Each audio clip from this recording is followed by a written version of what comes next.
Saudara-saudariku, terkhusus as-saimin, was-saimat, muslimin, muslimat, dimanapun berada, yang terbaik.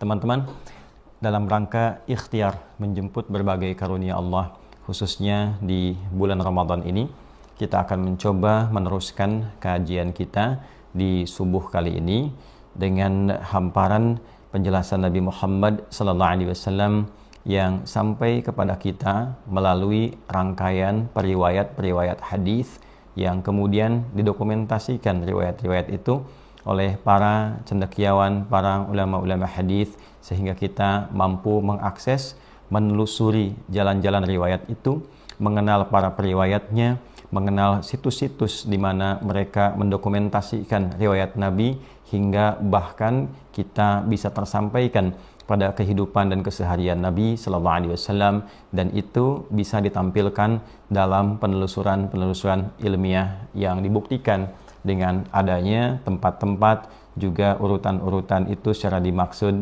dalam pendekatan sejarah ataupun langsung kita bisa saksikan dan kita rasakan.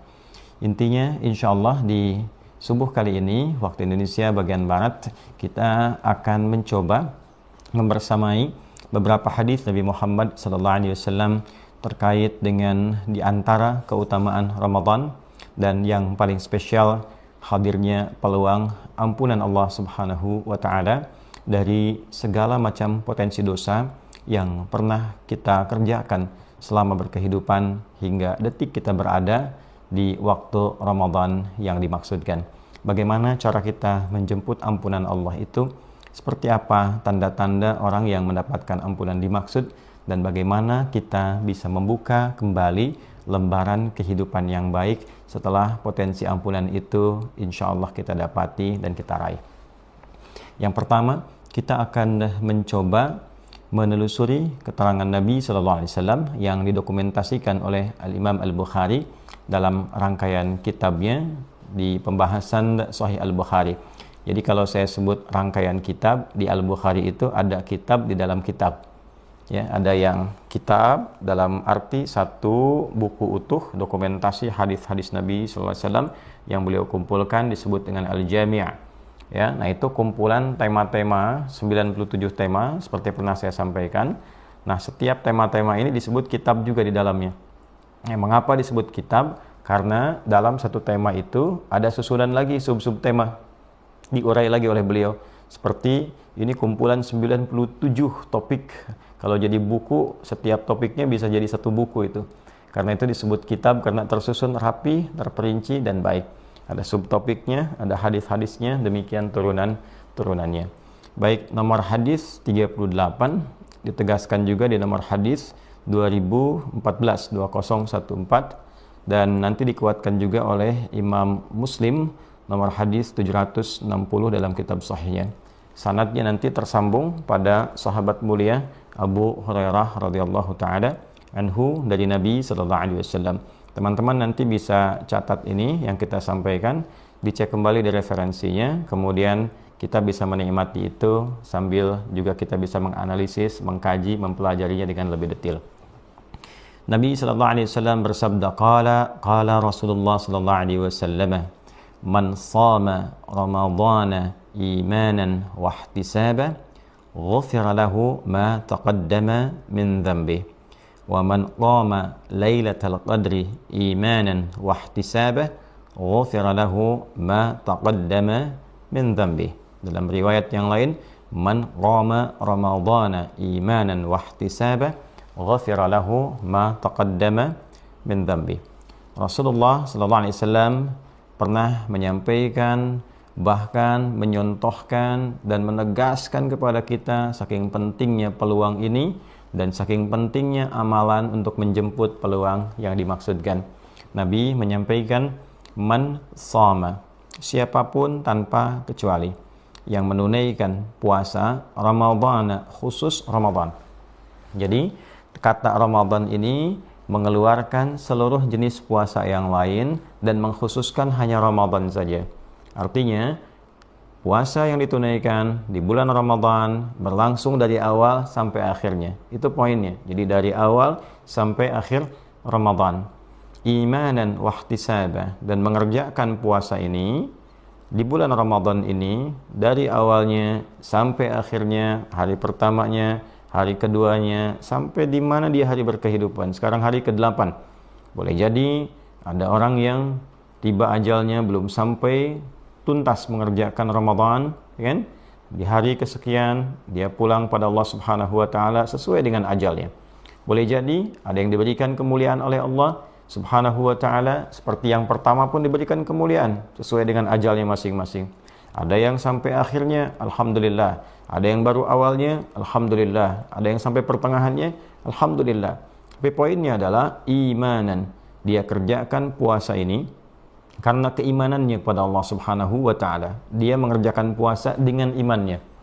Bukan tuntutan nafsunya, ya, ingin masuk Ramadan karena ingin mendapatkan menu makan yang enak, makan gratis, kemudian mendapatkan sedekah, mendapatkan ini, mendapatkan itu. Bukan, dia kerjakan karena imannya kepada Allah. Dia bertuhan kepada Allah, dia ingin buktikan kebertuhanannya, keyakinannya, keimanannya kepada Allah dengan menaati perintah Allah. Itu yang dimaksudkan, ya.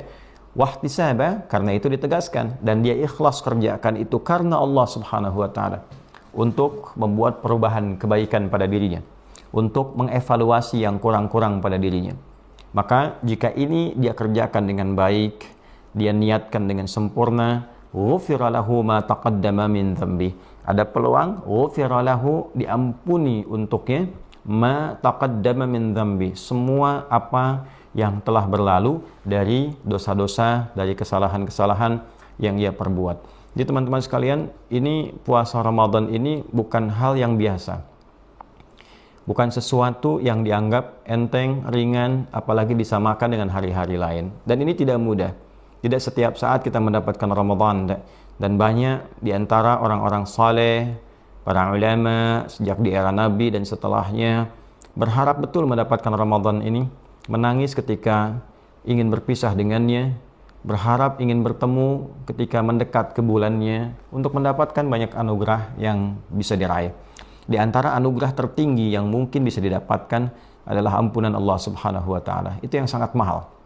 Nah, seperti pernah diuraikan di pertemuan sebelumnya, bahwa jika disebutkan puasa itu amalan siang. Amalan siang dalam pemaknaan secara umum, dari mulai terbit fajar sampai terbenam matahari, subuh sampai ke maghrib. Nah, selebihnya dari mulai ba'da maghrib terus sampai ke menjelang fajar, matla'il fajr, itu disebut dengan amalan malam. Jadi ada amalan siang, ada amalan malam. Ya, ini pembagian secara umumnya. Maka jika siangnya ada peluang ampunan yang ditebarkan oleh Allah Subhanahu wa taala untuk setiap hamba tanpa kecuali, tanpa memandang bagaimana kualitas imannya, apakah imannya masih lemah, imannya biasa-biasa, atau imannya kuat, tanpa memandang dosa apa yang pernah ia kerjakan dalam hidupnya. Apakah dosanya kecil, apakah dosanya merasa besar, atau bahkan merasa berlebih dalam dosa. Maka semua keadaan ini tetap dibuka peluang oleh Allah. Jika ia mau datang, dia tunaikan puasa untuk perbaikan dirinya, dia ingin merubah hidupnya menjadi lebih baik, dia ingin mendekat pada Allah Subhanahu wa taala, dia ingin mendapatkan ridha, dia ingin mendapatkan kebaikan di sisi Allah, maka ada peluang untuk mendapatkan ampunan Allah Subhanahu wa taala, gugur dosa-dosa yang pernah dia lakukan. Kemudian malamnya pun demikian. Jadi kalau ada siang diampuni, malam ada perbuatan keliru lagi misalnya, ada peluang lagi untuk mendapatkan ampunan Allah. Karena itu Nabi kemudian tegaskan, melengkapi bagian pertama, man qama lailatul qadri. Ada riwayat lain mengatakan man qama ramadhana. Siapapun yang menunaikan ibadah qiyam, ya, disebutkan lailatul qadri, ini menunjuk pada petunjuk malamnya, ya, dan mendapati malam al-qadar. Ada lagi tafsir juga memberikan penjelasan, dia hidupkan malamnya setiap Ramadan sehingga berpeluang mendapatkan malam al-qadar karena tidak pernah meninggalkan ibadah malamnya, ya. Jadi dia semangat dari awalnya, tengahnya sampai akhirnya. Lalu dia tunaikan ibadah malam itu, qama ramadhana. Yang dimaksud di sini ada tafsir yang sangat jelas, mayoritas ulama demikian memberikan kesimpulannya, yang dimaksudkan tarawih. Dia bangun malam, dia tunaikan tarawih, ya, dan dia kerjakannya imanan wahtisaban. Dia lakukan karena Allah, bukan karena imamnya bagus suaranya, bukan karena mengejar masjid tertentu, bukan karena berkeinginan untuk mendapatkan siraman rohani tertentu, ya kultumnya bagus, ininya masuk dan sebagainya, tapi dia betul-betul kerjakan lillah, ya dia kerjakan dengan imannya. Karena Allah perintahkan lewat nabinya, saya bangun malam, saya tunaikan tarawih, saya kerjakan sholat dengan baik, maka saya lakukan itu. Kalau Allah nggak perintahkan, saya nggak kerjakan. Nah ini perkara iman. Wahtisaba, dan dia tulus mengerjakan itu karena Allah dengan niat mengevaluasi dirinya. Menjadi pribadi yang lebih baik, seperti tadi terurai dalam kesempatan siang. Ini kalimatnya serupa keterangannya, perbedaannya cuma waktu dan amalannya saja. Waktu siang, amalannya puasa. Waktu malam, qiyam, itu amalannya. Menunaikan sholat, tarawih, ya, dan dilengkapi dengan ibadah-ibadah, qiyam, sholat di malam harinya. Nah teman-teman, kalimatnya serupa. Ghufira lahu ma taqaddama min dzambi. Ada peluang diampuni oleh Allah Subhanahu wa taala dosa-dosa yang pernah ia kerjakan dalam hidupnya. Nah, sekarang pertanyaannya, jika peluang itu bisa kita dapatkan, maka apa yang kita bisa lakukan? Apa yang kita minimal bisa mohonkan kepada Allah dalam rangka permintaan ampunan kita kepada Allah Subhanahu wa taala, dalam rangka taubat dari apa yang pernah kita kerjakan dalam hidup ini dan perbuatan yang dikerjakan itu menyimpang dalam ketentuan yang telah Allah tetapkan. Apa yang harus dikerjakan? Maka disinilah Nabi pernah mengajarkan, mentalkinkan kalimat doa yang singkat tapi padat. Sehingga kita tidak harus mengurai jenis-jenis dosa yang pernah dikerjakan, apa saja dan sebagainya. Ya, Nabi pernah mentalkinkan kalimat ini, dan ini ditalkinkan oleh Nabi, dibacakan oleh Nabi kepada istri tercinta beliau, Ummul Mukminin, ibunda kita semua, Sayyidah Aisyah radhiyallahu taala anha, ketika bertanya, mengkonfirmasi pada Nabi SAW tentang doa apa yang dipanjatkan, sekiranya ada rasa membersamai, ada rasa yang sangat kuat bahwa dugaan malam-malam itu berbeda, malam-malam itu dekat kepada malam anugerah malam Al-Qadar. Terdapat keterangan ini dalam kitabnya Sunan At-Tirmidzi, didokumentasikan oleh beliau di urutan nomor hadis 3513. Rawinya yang meriwayatkan tersambung pada ibunda kita tercinta Ummul Mukminin Sayyidah Aisyah radhiyallahu taala anha. Qalat. Nah, qala itu sebagai adab membuka hadis. Jadi kan kita tidak langsung dapat itu. Ya, referensinya dari mana? Qala, kan? Maka disambungkan kepada perawinya yang kita baca Imam At-Tirmidzi, kemudian meneruskan sanadnya sampai ke Sayyidah Aisyah radhiyallahu taala anha. Qalat, Sayyidah Aisyah radhiyallahu taala anha menyampaikan, bertanya pada Nabi sallallahu alaihi wasallam, "Ara'aita in 'alimtu ayya lailatul qadri ma aqulu fiha?"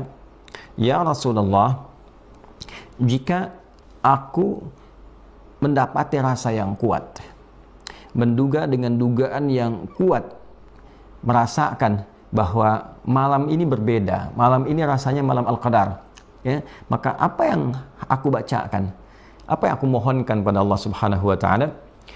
Qala Rasulullah sallallahu alaihi wasallam, maka Nabi sallallahu alaihi wasallam kemudian bersabda, "Quli," maka katakanlah. Nah, ini tolong betul-betul kita catat, betul-betul kita kalau bisa hafalkan dengan baik, maknai dan rasakan. Quli, kata Nabi, katakanlah, Allahumma innaka afuun tuhibbul afwa fa'fu anni. Allahumma, duhai Allah, aku merendah, aku memohon kepadamu dengan menengadah. Jadi Allahumma itu gabungan dari dua kata, ya, harfun nida, huruf untuk memohon, memanggil, kemudian Allah, ya Allah. Kalau kita gabungkan kata ya Allah untuk membentuk makna lebih halus, lebih merendah dengan permohonan yang sangat, itu dirubah kalimatnya menjadi Allahumma. Ya, kalau ya Allah itu masih standar. Ya, saya sering ilustrasikan, Anda keluar, lihat gelap, mendung, Anda katakan ya Allah, itu fitrah bahwa kita bertuhan. Ya kan? Lihat kemarin ada musibah, banjir misalnya, dan kita bermohon pada Allah supaya kita dijaga dari musibah demikian, disabarkan jika mendapati itu, diberikan kemampuan untuk bisa memperbaiki, memanage dan mengambil ibrah supaya hal itu bisa kita atasi kemudian hari, dan kita mohon pada Allah perlindungan dan segala kebaikan. Tapi kita katakan ya Allah, kan? Hujan deras, ya Allah, ya, ada satu kondisi kita katakan ya Allah, ini menunjukkan bahwa kita ini hamba. Kita punya Tuhan. Ya, kita punya fitrah berketuhanan. Jadi tidak pantas kita merasa angkuh, sombong, merasa hebat, karena fitrahnya pada diri kita itu punya Tuhan, kita menghamba. Nah, jika kita ingin menunjukkan kehambaan kita dan merasa bahwa kita ini punya kebutuhan yang tak mampu kita wujudkan, dan kemudian kita memohon, diarahkan permohonannya kepada Allah dalam bentuk yang tawadhu, bentuk yang merendahkan, bentuk yang lembut, maka ganti kalimatnya dengan Allahumma. Dalam prakteknya, jika ingin membaca doa ini, bacakanlah dengan penuh kekhusyuan, kerendahan hati, kerendahan jiwa, dan menghamba. Itu poinnya. Jadi jangan sekedar keluar di lisan, Allahumma innaka afuwwun karim, tuhibbul afwa fa'fu anni, kan? Nah, walaupun sah-sah saja dilakukan, tapi kalau kita rasakan dengan lebih mendalam, maka ke hatinya akan ada sensasi yang berbeda. Allahumma, ya Allah, aku menengadah padamu. Inni afuun. Allahumma innaka, ya kita koreksi, Allahumma innaka afuun. Sungguh aku meyakini bahwa Engkau itu Maha Pemaaf. Engkau itu Maha Penghapus kesalahan-kesalahan. Engkau itu Maha Penggugur segala dosa. Allahumma, aku menengadah kepadamu. Innaka, dan aku meyakini sepenuhnya bahwa Engkau itu afuun, Maha Maaf, Maha Penghapus kesalahan, Maha Penggugur segala dosa. Tuhibbul afwa, dan Engkau mencintai segala bentuk pemaafan, penghapusan, pengguguran dosa. Fa'fu anni, maka dengan sifatmu yang mulia itu, yang melekat pada keagungan zatmu itu, ampuni dosaku ya Allah. Maafkan kesalahanku, hapuskan kesalahanku, dan ya Allah gugurkan dosa-dosaku. Itu singkat, padat, dalam. Allahumma innaka afuwun tuhibbul afwa fa'fu anni. Sambil kita merasakan perjalanan hidup ini. Karena itu akan lebih bagus ya doa itu dibacakan oleh lisan dengan menghadirkan rasa pada diri kita. Rasa perbuatan keliru, rasa perbuatan dosa yang membutuhkan ampunan Allah. Itu rasa itu yang coba kita dapatkan. Karena itu beberapa ulama mengajarkan kepada kita itu dengan membaca untuk berulang, bukan berapa banyaknya, tapi di keberapa bacaan itu yang lisannya bisa sinkron dengan keadaan hatinya. Kadang-kadang kan kita baca sekali, feel-nya belum dapat kan, 2 kali, begitu kemudian rakaat yang kedua baru kita rasakan jedanya.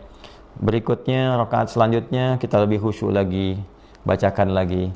Nah, itu ketika seseorang mengatakan Allahumma innaka afuwun tuhibbul afwa fa'fu anni. Ya Allah, aku menengadah, merendah kepadamu. Sungguh aku meyakini ya Allah dengan keyakinan yang dalam bahwa hanya Engkaulah pemaaf, hanya Engkaulah pengampun, penghapus kesalahan, penggugur dosa. Dan aku meyakini ya Allah, tuhibbul afwa, Engkau sangat mencintai pemaafan, pengampunan, penghapusan dari dosa, pengguguran dari dosa, hapusnya kesalahan. Fa'fu anni, maka dengan semua sifat mulia itu mohon maafkan, ampuni dosa-dosaku. Nah, ingat salahnya apa? Oke? Dibacakan. Nah, itu doa yang langsung disampaikan dari Nabi sallallahu alaihi wasallam, diberikan petunjuk kepada kita lewat kecerdasan Sayyidah Aisyah ketika bertanya pada Rasulullah sallallahu alaihi wasallam. Jadi diupayakan ya di malam jelang rehat tarawih rakaat kedua, rehat misalnya, doa minta seperti yang tadi dibimbing oleh Nabi sallallahu alaihi wasallam sambil dirasakan, sambil minta, ya. Demikian tidak dilarang juga kalau kita ingin bawa doa itu ke siang, ya, dalam kesempatan pada salat yang fardu atau salat sunnah, kita minta misalnya pada Allah Subhanahu wa taala, mohon diampuni dosa, mohon dimaafkan dari kesalahan dan sebagainya. Sehingga poinnya apa? Kita mendapatkan peluang ampunan Allah Subhanahu wa taala. Nah, bab terakhirnya teman-teman sekalian, bagaimana kita bisa mendapati dan merasakan satu kondisi berbeda dengan kesimpulan bahwa setidaknya kita merasa dosa kita itu telah diampuni Allah Subhanahu wa taala. Kesalahan kita itu dihapuskan oleh Allah Subhanahu wa taala. Nah, di dalam Al-Qur'an kita akan temukan beberapa rumus. Ya, rumus-rumus yang memberikan isyarat bahwa ketika Allah mengampuni dosa seorang hamba, itu selalu sifat ampunannya seringkali, kan? Seringkali diikutkan dengan kata islah. Ya, turunannya wa aslaha, dan ada perbaikan pada dirinya.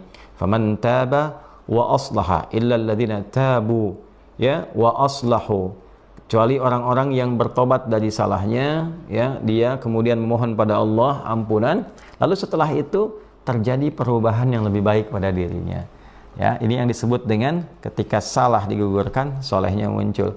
Jadi ciri khas orang yang diampuni dosanya oleh Allah Subhanahu wa taala adalah orang-orang yang ketika dia mengerjakan kesalahan, kemudian dia bermohon ampunan kepada Allah Subhanahu wa taala, setelah itu terjadi perubahan pada dirinya. Organ tubuh yang tadinya terbiasa digunakan untuk berbuat salah, tiba-tiba kemudian berubah jadi soleh.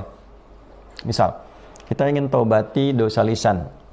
Seringkali kata-kata kurang baik keluar di lisan. Lalu kita bertobat, ya Allah, aku mohon ampun atas keburukan, kekurangan yang melekat pada lisanku karena buruknya perilakuku, kan? Ya, itu kan kita sering kali mendengar banyak kosakata, boleh jadi yang masuk yang tidak baik, sehingga pulsa kata yang ada dalam diri itu yang terkumpul yang buruk, keluarlah kata-kata kotor. Lalu kita memohon pada Allah untuk memberikan ampunan, bimbingan pada kita sehingga lisan bisa ditata dengan lebih baik. Setelah itu dikerjakan dan dilatih lewat ibadah. Ibadah melalui sholat, baca Al-Quran, puasa, itu kan melatih 3 bagian sekaligus, fisik, akal, dan hati, rohani, jiwa. Maka terjadi perubahan, nggak pengen berkata yang jelek lagi, inginnya bertutur yang baik, menjaga lisan, awalnya banyak diam, ya, ada yang perlu dibicarakan, dia bincangkan. Lama-lama, diam ini proses menghentikan yang kotor, melawan gejolak di dalam diri. Lama-lama yang keluar yang bagus-bagus. Nah, itulah namanya islah. Ya, memperbaiki dari yang kurang baik jadi baik. Illal ladzina tabu wa aslahu. Kecuali orang-orang yang mau tobat, setelah tobat itu terjadi perbaikan pada dirinya. Nah, ini tanda tobat seorang hamba itu diterima oleh Allah Subhanahu wa taala. Maka sampai hari ke-8 ini setidaknya kita bisa melihat, menilai, bercermin untuk mengamati pribadi kita sendiri dari ujung kepala sampai ujung kaki. Apakah ada perubahan yang terjadi? Apakah ada kebaikan yang dihasilkan dari ujung kepala sampai ujung kaki? Saya selalu mencoba untuk saling berusaha berbagi, termasuk bagi diri kita masing-masing, untuk satu-satu melatih taubat di organ tubuh kita. Misalnya hari ini, hari ke-8 saya mau mencoba memperbaiki mata dulu, sehingga melihat yang baik-baik aja. Terus kita doa sama Allah, minta spesifik untuk mata. Lalu selanjutnya telinga. Lalu turun ke mulut, ke lisan, sampai ke ujung kaki.